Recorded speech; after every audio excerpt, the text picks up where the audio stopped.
A young boy named Jimmy is watching TV with his family when a siren wails outside.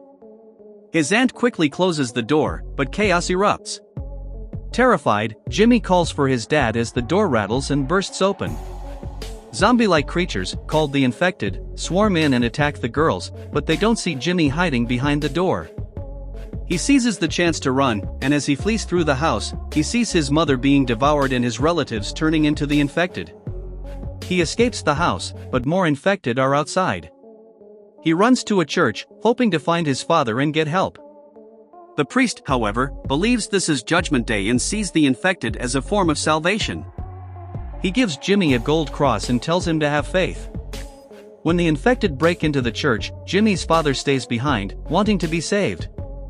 The creatures attack and bite him, and he becomes one of the Infected. This chaos is all caused by the Rage virus. Continental Europe seals off the UK, cutting it off from the rest of the world and turning it into a dangerous wasteland where survivors must fight to stay alive. 28 years later, a community of survivors lives on Lindisfarne Island, a safe place accessible only by a tidal causeway. Today, a young boy named Spike will be taught how to kill his first Infected. His father, Jamie, gets breakfast ready, but they are interrupted by the sound of Spike's sick mother, Isla, falling in her room. Isla freaks out when she learns Spike is training today, but she soon calms down. She suffers from memory loss and confusion, so she doesn't always know what's happening. Back in the kitchen, Spike's friend Sam gives him a new bow as a gift. Everyone in town cheers for Spike as he and his father leave. At the gate, a woman named Jenny reminds them of the rules. Anyone who leaves can come back, but no one will be rescued if they don't return. They cross the causeway to the mainland, where Jamie tells stories about the past. They cross a bridge to a forest, staying alert for danger. They soon find a slow-moving Infected on the ground. When it stops, Spike shoots it with an arrow, killing it instantly. Another Infected appears, and Jamie kills it, but more are attracted by the noise. Jamie kills another, but Spike tells him to let the last one go. Though Jamie is proud, Spike feels strange about having to kill. They continue through the forest and find an abandoned house. Inside, an Infected creature is tied upside down with a bag over its head. It has letters carved on its back. Jamie thinks someone captured it as a human and left it as bait. He wants Spike to kill it, but Spike is too scared. The Infected creature breaks free, startling Spike, who shoots an arrow, killing it instantly. Later, they find a half-eaten animal. Spike looks up and sees its head and spine stuck in a tree. Jamie realizes this was the work of an alpha Infected, a bigger, smarter creature. They move faster and more quietly. When they reach an open field, they see a horde of Infected led by an alpha, and a chase begins. Jamie continues Spike's training, teaching him how to shoot while running and where to aim for a quick kill, the heart and head. They run back to the abandoned house, shooting the creatures that follow them. They find an attic and climb inside just in time. Hours pass, but the alpha won't leave the area. Jamie explains that alphas need many arrows to be killed, and they have none left. Spike feels guilty for his missed shots, but Jamie reassures him. In the middle of the night, they see a light from a quarantine patrol and a fire in the distance. When Spike asks about the fire, Jamie quickly changes the subject. Spike falls asleep and has a nightmare about his mother and a shaking house. Jamie wakes him up because the house is actually shaking. They run outside just as the roof collapses. Knowing the noise will attract the Infected, they race toward home.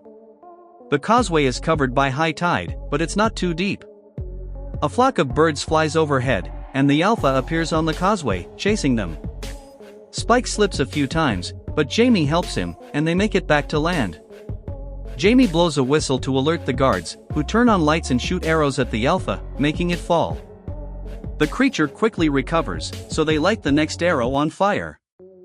This brings the alpha down for good, and Jamie pulls Spike to the gate. Jenny makes them wait to make sure they aren't infected before letting them in. Later, at a party, everyone celebrates Spike's return and first kill. Jamie tells the story, but Spike is uncomfortable. He is lifted onto a chair and given alcohol. Overwhelmed, he rushes outside to be sick. He sees Jamie with another woman, having an affair. Devastated, Spike goes home, where Sam is watching over Isla. After telling Sam about his day, Spike asks about the fire he saw. Sam says it was a Dr. Kelson, and Jamie refuses to talk about him for a reason, but he doesn't explain why. The next morning, Isla wakes with a headache and asks for medicine, but Spike doesn't know where to find any. Jamie returns, and Spike, still upset about the affair, leaves the room. He later confronts Jamie, asking why he hasn't taken Isla to see Kelson. Jamie says Kelson went insane years ago and tells a story about a group of foragers, including himself, who found thousands of bodies arranged around a big fire 15 years ago. Kelson appeared, waved at them, and put more bodies on the fire. They ran away in horror. Spike insists Isla needs help and brings up the affair. Jamie slaps him, immediately regretting it. Spike runs upstairs, and when Jamie tries to follow, Spike grabs a knife. Jamie easily disarms him but gives the knife back and leaves. Sometime later, Spike lights a barn on fire and tells the guards everyone needs help putting it out. When he is alone, he takes Isla and they leave through the gate, crossing the causeway to the mainland. Isla panics, but Spike calms her down and promises a doctor will help. They find a building to spend the night in.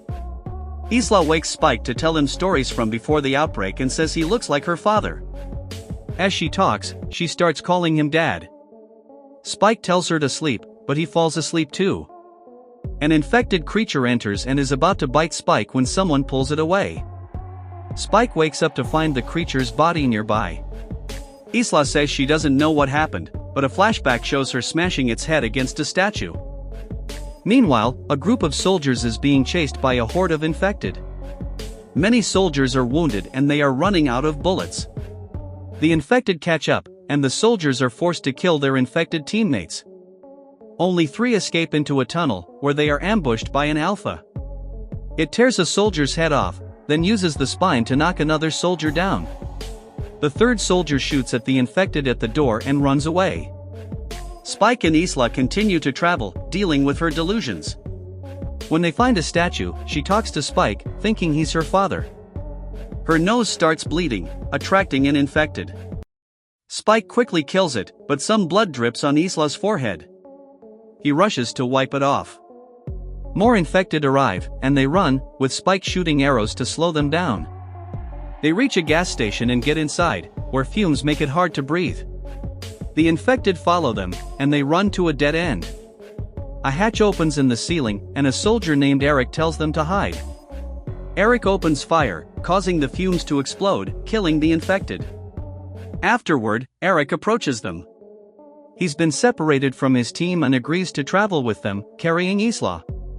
During a break, Eric tries his phone, but it has no signal. He shows Spike a picture of his girlfriend.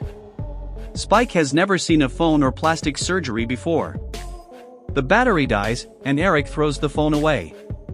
As they walk, Isla hears a noise and follows it to an abandoned train full of rats. She finds a pregnant infected woman, helps her give birth, and makes Spike cut the umbilical cord. The infected creature roars, and Eric shoots her dead. He wants to kill the baby, but Spike and Isla realize it's human. As Eric is about to shoot, an alpha infected pulls him through the ceiling and tears off his head. It's the alpha from the tunnel, who now has Eric's head on his back. Seeing the dead infected, the alpha gets furious and chases them. Spike shoots arrows to slow the alpha down. Dr. Kelson arrives and knocks the alpha out with a sedative dart. Kelson introduces himself and explains he covers himself in iodine to protect against the virus. He calls the alpha Samson and takes Eric's head. Spike asks Kelson to help his mom, and Kelson agrees to take them to his bone temple, a shrine made of bones and skulls. He throws Eric's head into a fire, and once the flesh is burned, he asks Spike to add the skull to the tower. Kelson tests Isla and finds out she has terminal cancer. Isla cries, and Spike panics, thinking he can steal medicine to cure her. Isla comforts him, admitting she had suspected cancer for a while. Isla signals Kelson that she wants him to end her suffering. Kelson teaches Spike about memento mori and memento amoris, which means everyone must remember to die in love at the right time. Isla puts the baby in Spike's arms and follows Kelson into the forest, where he ends her life. Kelson returns with Isla's skull, and Spike places it on top of the tower. The next morning, Samson appears. Kelson pushes the kids into a secret pit he built. Samson finds them but can't get the lid off. He comes back and breaks through the wood, grabbing Kelson and choking him. Spike injects Samson with a sedative needle, saving Kelson. Spike takes the baby and returns to town, leaving her in a basket with a note for Jenny. The note tells Jamie that Spike is gone and the baby is human. A desperate Jamie runs out of town to find his son, but the tide is too high. 28 days later, Spike is on the mainland, surviving by hunting. When an infected creature approaches, he easily kills it. More creatures come, so Spike runs. The road is blocked by a rock wall, but he kills another infected. He hears a noise and turns to see an older Jimmy, still wearing the gold cross. Jimmy is impressed by Spike's skill and reveals he has his own team. More infected arrive, and the group jumps off the wall to fight them, laughing as they brutally kill the creatures. Jimmy celebrates and tells Spike they should be friends. That's all for today. Make sure to hit the subscribe and like button for more videos like this. Thanks for watching. Goodbye and have a nice day.